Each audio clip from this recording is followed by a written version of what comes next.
All right, let's talk about a time before Google, a time when a totally different name was king of the internet. We're talking about a giant that was once worth over $12 billion and then just vanished. Well, kinda. Today on The Explainer, we're digging into the story of Lycos. So let me ask you something. Does the name Lycos ring a bell? I mean, if you were surfing the web back in the mid-90s, you definitely knew that Black Lab mascot. You couldn't miss it. Lycos, you see, it wasn't just some search engine. It was a household name, for real. Back in its heyday, Lycos was, well, it was the internet for a lot of people. A busy, buzzing hub for everything. And now, it's like a ghost town. Super quiet, super minimalist, and the craziest part? It's still there. It actually still exists, like this relic from a totally different time, still running old-school services like Tripod and AngelFire.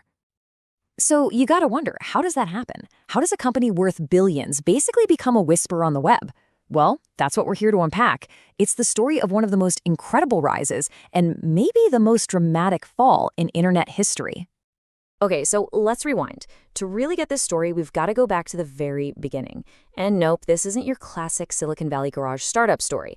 This one starts in a university lab. And its name, it comes from a spider. Yeah, you heard that right.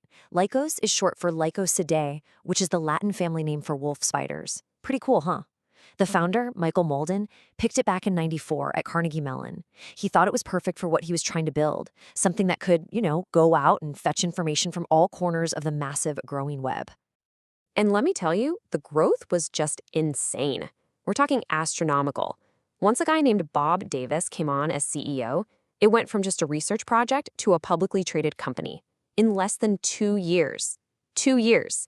It was the fastest IPO in NASDAQ history at the time, and get this, by 1997, they were actually making money, which, for a dot-com company back then, that was almost unheard of. But here's the thing about Lycos. Their game plan was way bigger than just search. They didn't want to be a website. They wanted to be the website.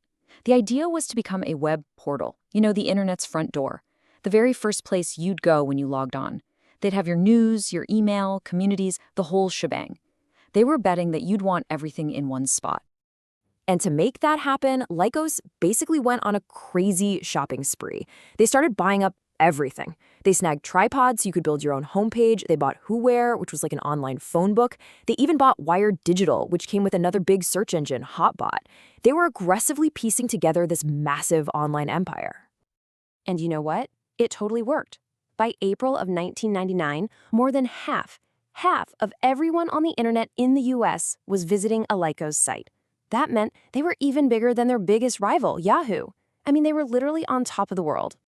Okay, so this right here, this is the absolute top of the mountain.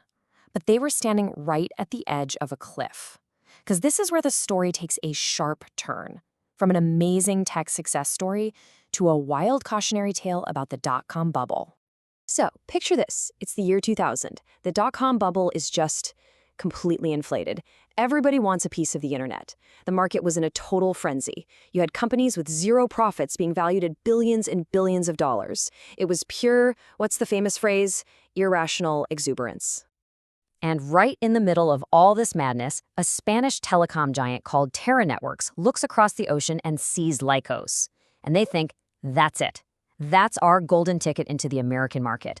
So they decided to make Lycos an offer they just couldn't refuse. When the deal was announced, the price tag was so huge it made headlines everywhere. People thought this was the mega merger that was going to define the future of the internet. And the price? $12.5 billion. Let that sink in. $12.5 billion for a company that was just a university project 6 years earlier? I mean, if that number doesn't perfectly capture the absolute insanity of that era, I don't know what does. But here's the kicker. The timing was, well, it was maybe the worst in corporate history. Because almost as soon as the ink was dry on that deal, the entire dot-com world just started to fall apart. The bubble didn't just leak, it burst. Violently. And what came next was one of the fastest, most brutal collapses of value maybe ever.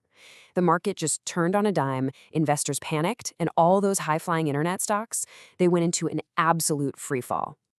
And you really have to look at the numbers to believe it, because they're just staggering. That $12.5 billion company? Terra Networks had to sell it just 4 years later for $95.4 million. And it didn't stop there. It got sold again in 2010 for just $36 million. Do the math on that. That is a value loss of over 99%. 99.2% to be exact. I mean, it's hard to even wrap your head around a financial collapse that complete and that fast. Poof! Just like that, $12.5 billion had basically evaporated into thin air. Lycos became the ultimate poster child for the dot-com crash.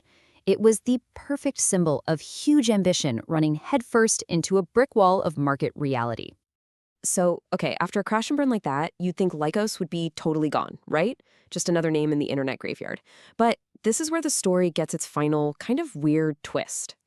See, Lycos got sold to a South Korean company, and then it got sold again to a marketing firm from India.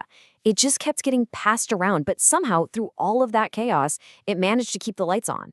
It was a shadow of its old self, for sure, but it was still there, still breathing. And that's the thing. Lycos never actually died. It just became a ghost of the old internet. It kind of haunts the web today, like this quiet survivor from a totally different time. It's basically a living fossil from Web 1.0. Which kind of leaves us with a big question, right? Is Lycos just a cautionary tale about greed and hubris, a total failure, or is it actually a quiet survivor? Is there maybe something kind of impressive about the fact that it's still here, still chugging along when almost all its old rivals are long gone? A really strange kind of success story, maybe.